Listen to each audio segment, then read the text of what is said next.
Ompuliriza omulungi, nkwaniriza mu katabo kaffe zinunula omunaku. Katono nnyo okujjukiza we twakoma mu kitundu kyaffe ekyayita. Munnange nno nga tugudde ku kikangabwa oluvannyuma lw'abaana b'omwami babiri abawalaza empaka ne balemera mu mpuku. Bwe tutyo munnange nkeera bwe twasanga ng'ejjinja lyababuutikidde. Twagezaako buli ekisoboka kyonna tulabe nga tulisiguukulula naye nga wa. Era twafundikira nga tulibuuseeko bukumbo ne tukwata eridda eka. Bwe tutyo ne tubalekayo nga tutegedde ki ekituufu ekyabatuukako.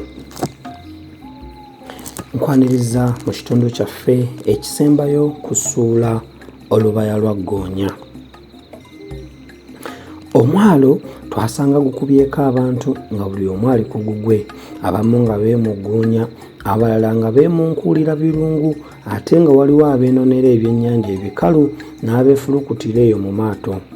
So ate n'abanenengana nga nabo tebakubuzeewo. Omanyi mu biseera ng'ebyo buli mwaka ebyennyanja bibeera mu mwalo.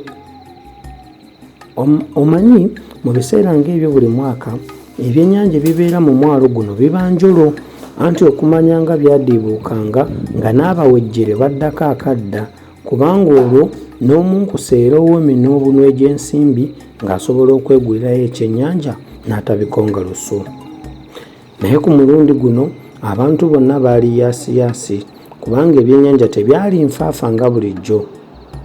Byagoba bya muswaba ne biba bya mpaabiro ddala okugula. Ndowooza bangi ku baaliwo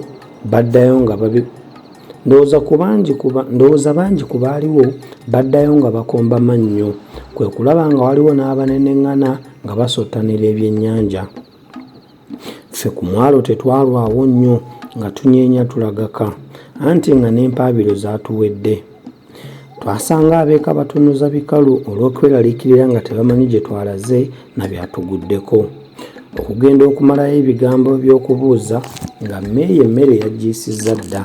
Yali y'amatooke ga minwe gaakakoolakoola era nga gasuuliddwako ettimpa n'ejjobyo.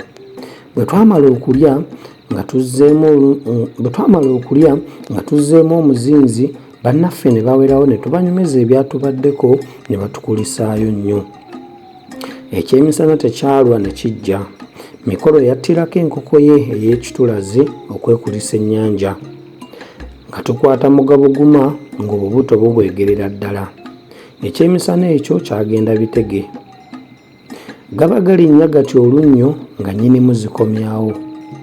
Yali yaakatuula ng'atubuuza gye twasuze era n'ensonga eyatututte nga tetumubuulidde. Ffe nga matama ntego era ng'emitwe tukotese kubanga yali tannaba na kutubuuza nga ffe twagguse dda ku maviivi. Ate nga tutya nti oboolyawo nga bye tunaddamu bijja kwongera kumukyamya lukya.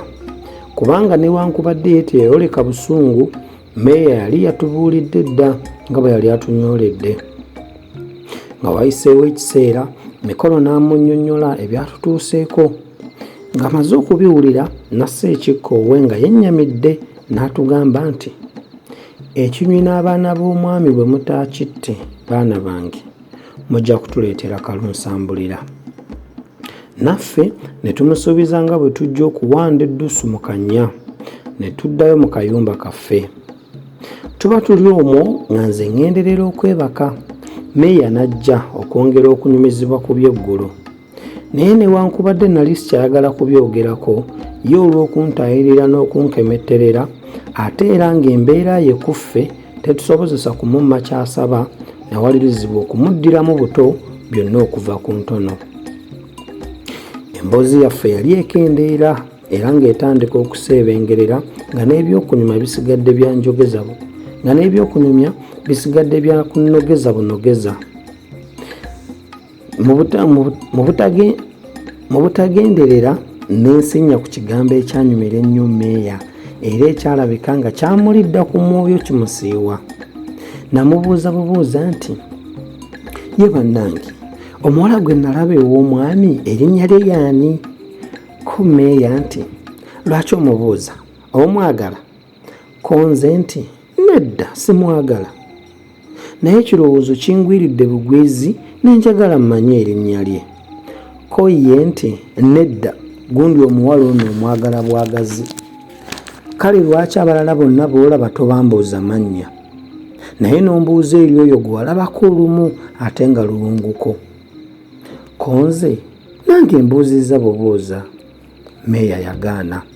Ko ye nti nja kugendayo mugambe nti omutumidde.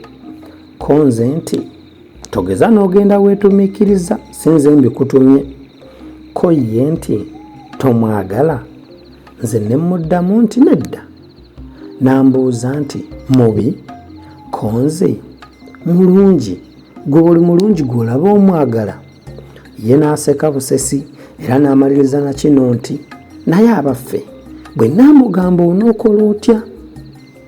Nze ne nsirika era byonna ne mbiziika awo kubanga nalowooza nti byonna byali byakusaaga busaazi. Kazi nga ye Meeya amaliridde munda ye okukola kye yayogera. Mpuliriza omulungi, bwe tutyo ne tubeera nga tutuuse ku nkomekero y'essuula yaffe Olubaya lwa Ggoonya. Tunaatandikira mu ssuula yaffe ye-12. Mukama w'anaaba nga tusobozesezza akuume atakumira mpeera.